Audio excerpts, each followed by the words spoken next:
Well, I've said many times that if you get to be 65 or 70 and later, and the people that you want to have love you actually do love you, you're a success. I've never seen anybody that reaches that age. I mean, I'm not talking about somebody that's in extreme poverty or pain or something, but Welcome back, everyone. We're diving deep today. And get this, we're swimming with Warren Buffett himself, at least in a manner of speaking. Metaphorically speaking, of course. Right.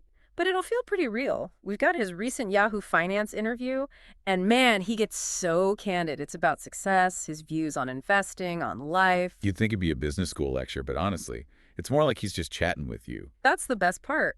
So we're pulling out the real gems, the stuff that maybe wouldn't make it into a textbook. Ready for some surprises? Oh, absolutely. Starting with how he defines success.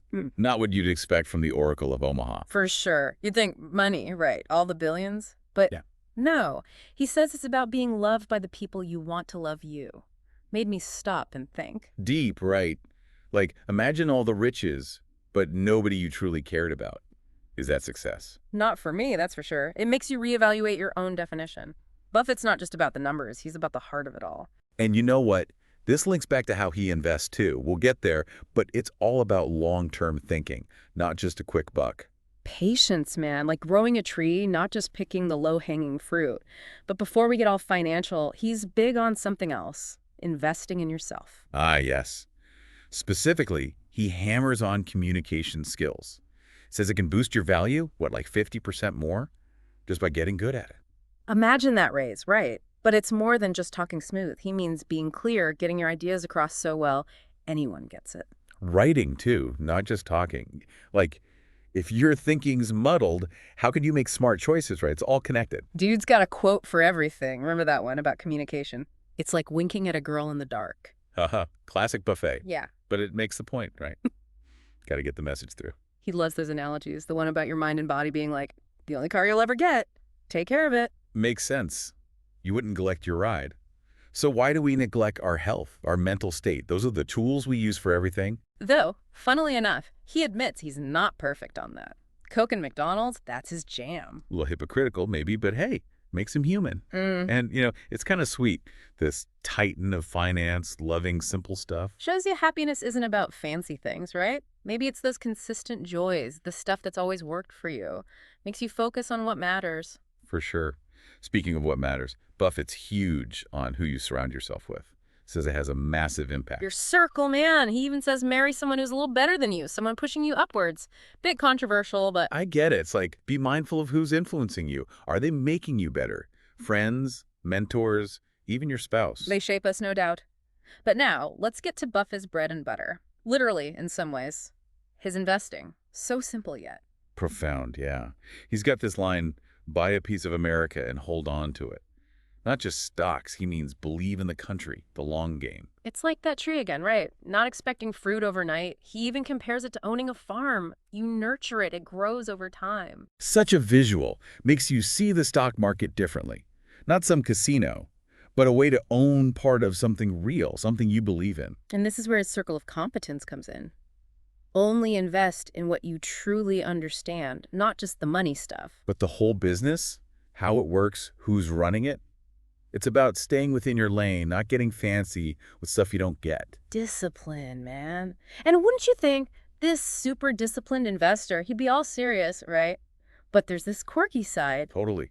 The McDonald's, his lifestyle's pretty simple, considering, and he owns his love for Coke. It's refreshing in a world that's always more, more, more. He even joked he wouldn't trade burgers for living longer. Dedication to that breakfast routine. But it's more than that. He's not swayed by trends, not trying to be someone he's not, just Buffett through and through. And you know what? That extends to his views on education. You'd think Ivy League all the way, but Nope. Unconventional take, to say the least. Didn't even want to go to college himself. like he felt he could learn more outside the system. And hey, worked for him. Makes you question, is college the only path? Or Is it about fitting in, getting that piece of paper? Buffett makes you think for yourself, which is probably the biggest lesson of all. Makes you wonder if we overcomplicate things, right? Like maybe success is simpler than we make it out to be. maybe it is. It all comes back to what Buffett said about being loved by the people who matter most. That's success in its purest form. And, it's not just some fluffy sentiment. It actually connects to his whole approach to business and investing. How so? Well, think about it. If you're constantly chasing external validation, trying to impress everyone, you're not going to make decisions based on what you truly believe in. You're going to be swayed by trends, by the fear of missing out. You'll end up chasing those quick wins instead of building something sustainable. Exactly. And that's the opposite of how Buffett operates. He's got this inner compass that guides him, and he doesn't let the noise of the world drown it out. And that brings us to his whole thing about contentment. He's got billions, yet he's happy with a burger and a Coke. What's that about? I think it's about recognizing that happiness doesn't come from accumulating more and more stuff. It comes from appreciating what you have and finding joy in the simple things. He's like, you can have all the toys in the world, but if you don't know how to enjoy a quiet evening with loved ones, you're missing the point. And you know what? That contentment frees him up to focus on what really matters. He's not distracted by the need to keep up with the Joneses. He's got his priorities straight. And those priorities shine through in his investment philosophy. It's all about long-term thinking, patience, understanding value. Sounds familiar, right? Totally. It's like his approach to life mirrored in his investments. Buy a piece of America, hold on to it, believe in the future, let things grow organically. It's that farm analogy again. You're not going to plant a seed and expect a bushel of corn the next day, right? It takes time, it takes nurturing, it takes faith. And that's the difference between Buffett and those day traders. Yeah. They're all about that quick flip, that adrenaline rush. He's playing the long game, building something solid. And this is where his circle of competence thing comes in.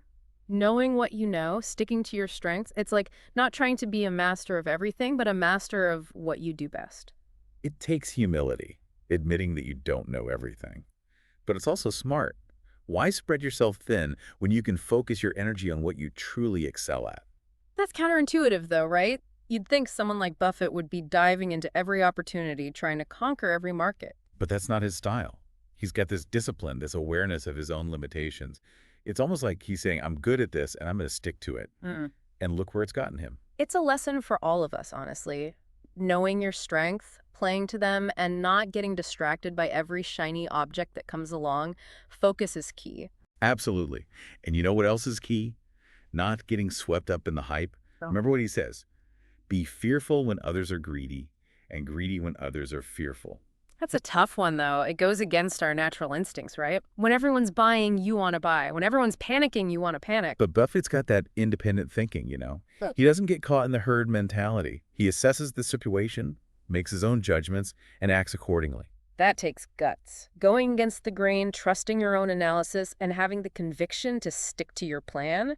It's not easy, but it's how he's built his empire. And it's not just about the money, It's about that mindset of always learning, always adapting. Buffett's a voracious reader, constantly soaking up new information. Dude's like a knowledge sponge, even at his age. And that's what keeps him sharp, keeps him ahead of the curve. It's not about resting on your laurels, it's about constantly pushing yourself. It's that intellectual curiosity that drives him, It's what allows him to see opportunities where others see only risk. And it's something we can all cultivate, no matter our age or experience. Learning never stops, right? And speaking of giving back, Buffett's big on that too. Pledged most of his fortune to charity, not just writing checks, but really getting involved. Yeah, he's strategic about it, not just throwing money around. Education, healthcare, poverty. He wants to make a real impact, not just make a statement. And he encourages others to do the same. Like, it's not just about what he can do, it's about inspiring a whole generation of philanthropists. It's like he's saying, success isn't just about what you accumulate, it's about what you contribute, how you use your resources to make the world a better place. And this brings up another big thing with Buffett. Reputation. Remember that quote about how long it takes to build one and how quickly it can be destroyed? Yeah, it takes 20 years to build a reputation and 5 minutes to ruin it. If you think about that, you'll do things differently. Heavy stuff. It's about integrity, making decisions you can stand by, even when no one's looking. Because in the end, that's what people remember. Not just in business, but in life. Are you someone people can trust? You keep your word. That's the stuff that builds a legacy, a lasting impact. Makes you think, doesn't it? All these pieces, the business, the personal life, the giving back. Like, how's he got it all figured out? Right. Billionaire, loves his McDonald's, still learning every day. What's the secret sauce, I think at the core, it's that he knows who he is. Yeah. His values, man. Business ethics, simple living, playing the long game, it all lines up. Not chasing fads, not trying to please everyone. That's got to be freeing to just be Buffet and let the chips fall where they may. And that's what makes his advice so good, I think. He's not saying copy me exactly. It's more like find your values, then build your life around them. So after all this Buffet wisdom, if our listener takes away just one thing, what should it be? Honestly. Define success for yourself. Screw comparing yourself to anyone else. Chasing what society says you should want. What makes you tick? What brings the joy, the feeling of purpose, Go after that, full force. Because that's what makes it a life worth living, not just a life of achievements. Connections, impact, what you leave behind. That's the real deal. Man, well put. It's been a trip diving into Buffett's world like this. He's not just a money guy, he's got this wisdom that goes way deeper. Yeah, like you can be successful and a good person. Making a difference matters to him, not just adding more zeros to his bank account. And on that note, got to wrap up, but I want to leave you with this. Imagine you could ask Warren Buffett one question about success, life, anything. What would it be? Oof, that's a good one. Keep that question tucked away. Maybe someday you'll get to ask him yourself. But until then, keep exploring, keep learning, and keep diving deep. We'll see you next time.